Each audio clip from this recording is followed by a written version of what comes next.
You ever notice how some people can sit in complete silence, yet their mind feels louder than a crowded room?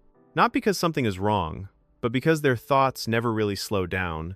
They just keep unfolding in layers that never seem to finish forming. You go back to conversations hours later and find new meanings you didn't notice before. You replay decisions as if another version of thinking might reveal a better outcome. Even the smallest expressions on someone's face can feel like they contain hidden messages that you are supposed to decode. But here's the strange part.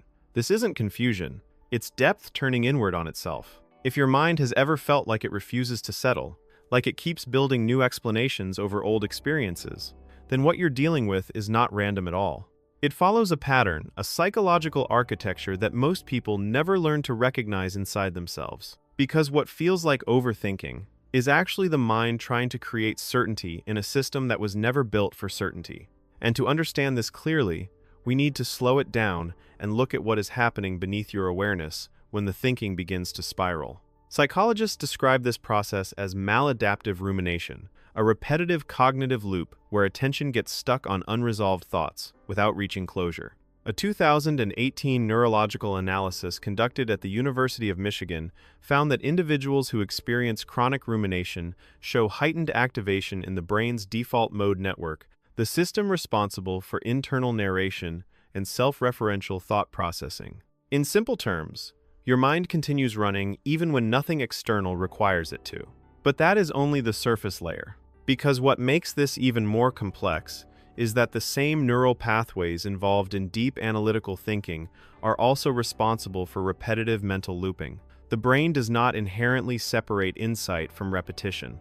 It only strengthens whatever pattern it has been exposed to frequently. So when analysis becomes your default response to uncertainty, your brain begins to treat it as a survival tool. And this is where the pattern becomes personal. Picture this. It's late at night, and everything around you has gone still. There is no noise, no distraction, no movement, but inside your head, the world is anything but quiet. A small interaction from earlier begins to replay itself. A pause in someone's response, a slight change in tone, a moment that, at the time, felt ordinary, but now it feels layered. You're no longer remembering it, you're reconstructing it. Your mind shifts through different interpretations as if one of them will eventually bring relief. Your body stays still, but your awareness becomes active, almost alert, as if something unresolved is waiting to be solved. And the important thing to understand here is this. Your brain is not trying to torture you. It is trying to protect you through prediction. It assumes that if it analyzes enough, it can eliminate uncertainty. But the problem is, uncertainty is not something thinking alone can erase. So instead, the loop continues. And over time, this becomes a habit of consciousness rather than a reaction to reality. Because overthinking is rarely about what is happening now. It is about what might happen next, or what should have happened differently. Your mind is constantly moving between future prediction and past reconstruction, while the present moment quietly slips away in the background. And when we trace this pattern further back, something even more foundational appears. Many individuals who struggle with persistent overanalysis developed this cognitive style in environments where emotional signals were inconsistent or unpredictable. When emotional outcomes are uncertain, the mind learns to compensate by increasing vigilance. You start observing tone, behavior, timing, and subtle shifts in energy as survival data. At that stage of life, this was not overthinking. It was adaptation. But adaptation does not always update itself when the environment changes. So the same system that once helped you navigate unpredictability continues running even in situations that are now safe, stable, and familiar. And this is where the hidden trap begins to form. Overthinking creates the illusion of productivity. It feels like mental effort equals progress. Like, if you think long enough, clarity will eventually appear. But research from Stanford University in 2020 found that excessive cognitive repetition does not improve decision accuracy beyond a certain threshold. Instead, it increases emotional fatigue while decreasing confidence in judgment. So the question becomes, why does the brain stay in it? The answer lies in reinforcement chemistry. Every cycle of analysis activates a mild reward response in the brain, driven by dopamine signaling, not because a solution has been found, but because the possibility of resolution feels close. That sense of almost understanding becomes addictive in subtle ways, keeping the mind engaged even when no new insight is forming. But while this loop feels internal, it is shaping something deeper. People who think intensely are often highly perceptive. They detect emotional shifts others miss.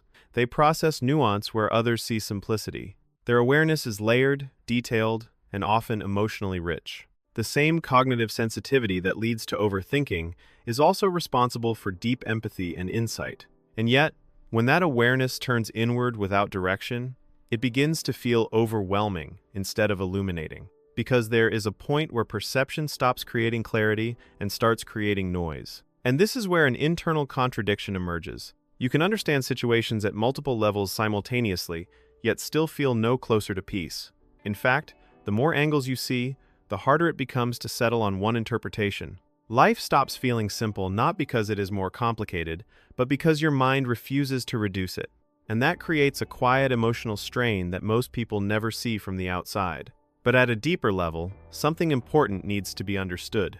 The mind is not designed to solve every emotional pattern through thought alone. Some loops are not intellectual problems, they are experiential ones. They dissolve not through more analysis, but through a different relationship with thought itself. This is where approaches like cognitive diffusion become relevant in modern psychology. Instead of engaging every thought as meaningful or urgent, you begin to observe thoughts as temporary mental events, rather than instructions or truths. A study from the University of Sydney showed that individuals practicing this shift experienced significant reductions in anxiety and cognitive reactivity over time. So, instead of asking why a thought exists, the focus shifts to whether it requires engagement. And that shift is subtle but powerful, because not every mental signal is a problem to solve. Not every possibility is a warning. Not every silence is a message waiting to be decoded. You are not malfunctioning because you think deeply. You are experiencing a system that learned awareness as a form of safety. But safety does not always require constant scanning. And over time, as you begin to separate observation from identification, something begins to change quietly within your experience. Thoughts continue to appear, but they no longer carry the same authority. They become passing events rather than directions you must follow. The noise doesn't vanish completely, but it stops defining your internal world. And that is where the shift truly happens. Not in becoming someone who never overthinks again, but in becoming someone who no longer assumes that every thought deserves continuation. Because underneath the entire cycle of analysis, there has always been a quieter form of awareness, one that does not need explanation, prediction, or correction to exist. And sometimes, simply recognizing that distinction is enough for everything to begin loosening its grip. If this resonated with you, the next video on why intelligent people struggle with peace is going to hit even harder. Click it. You'll understand yourself on a deeper level. If this is the kind of psychology you want more of, I genuinely appreciate you subscribing. It helps more than you know. And if you want to go deeper, consider joining the channel through the link in the description.